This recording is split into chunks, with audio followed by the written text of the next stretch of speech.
সেই স্বাদ, বিসমিল্লাহ। একদম অসাধারণ ফুচকা, সেই সুন্দর, সেই লাগতেছে। আসসালামু আলাইকুম, হ্যাঁ কেমন আছেন সবাই? আশা করছি সবাই অনেক ভালো আছেন। তো এইগুলো হচ্ছে ফুচকা, তো এইগুলো হচ্ছে আজকে টেস্ট করব। সোমাইয়া ফুচকা খাইতে চাইলো, তা ভাবলাম যে সোমাইয়ের জন্য ফুচকা নিয়ে আসি। তো ফুচকা আরও আছে, তো সোমাইয়া কিন্তু ফুচকা খুবই পছন্দ করে। এখানে প্রায় 25টা ফুচকা আছে। তো আর হচ্ছে এই যে এগুলা টক, এগুলা টক, আর এখানে হচ্ছে আপনার সালাদ আছে, ডিম আছে এবং মশলা সব এখানে আছে। তো এখন এগুলো হচ্ছে আমি বানাবো। সোমাইয়া কেমন লাগে আমি এগুলা? এই যে দেখেন এগুলো এখন বানাবো। ও সেই অসাধারণ গ্রান। তো এই যে এখানে ঢাললাম সবগুলা, তো দেখবো দেখি কেমন লাগে।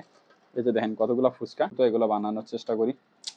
এই যে এগুলো আগে ফাটায় নিতে হবে, কড়াইয়ের ভিতরে মশলা দিতে হবে। আসলে খাইতে সহজ কিন্তু বানাইতে কঠিন। মশলাগুলা, ডিমগুলো, এগুলো সব আগে মিক্স করে নিতে হবে।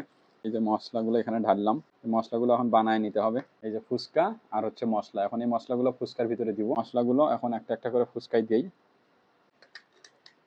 মশলাগুলো দিয়ে দিলাম, এখন টক দিব, টক দিলাম। এই যে টক দেওয়া শেষ, এখন কিন্তু এগুলা টেস্ট করব। কেমন লাগে আম্মু?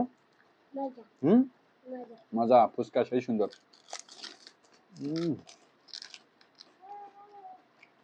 সেই স্বাদ।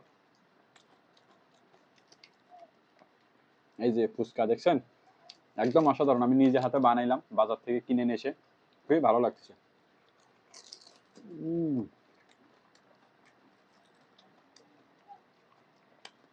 সবাই আমাদের ভিডিওগুলো দেখবেন, ভিডিওগুলো শেয়ার করবেন, চ্যানেলটা সাবস্ক্রাইব করে পাশে থাকবেন। আর আমাদের শর্ট ভিডিওগুলো দেখবেন, রিলস ভিডিও। তো এই চ্যানেল শর্টস গিয়ে দেখেন, আমাদের রিলসগুলোতে অনেক ভিউ আছে এবং মিলিয়ন মিলিয়ন ভিউয়ার্স আছে। সবাই আমাদের এই ভিডিওগুলো দেখবেন এবং শর্টস ভিডিওগুলোও দেখবেন।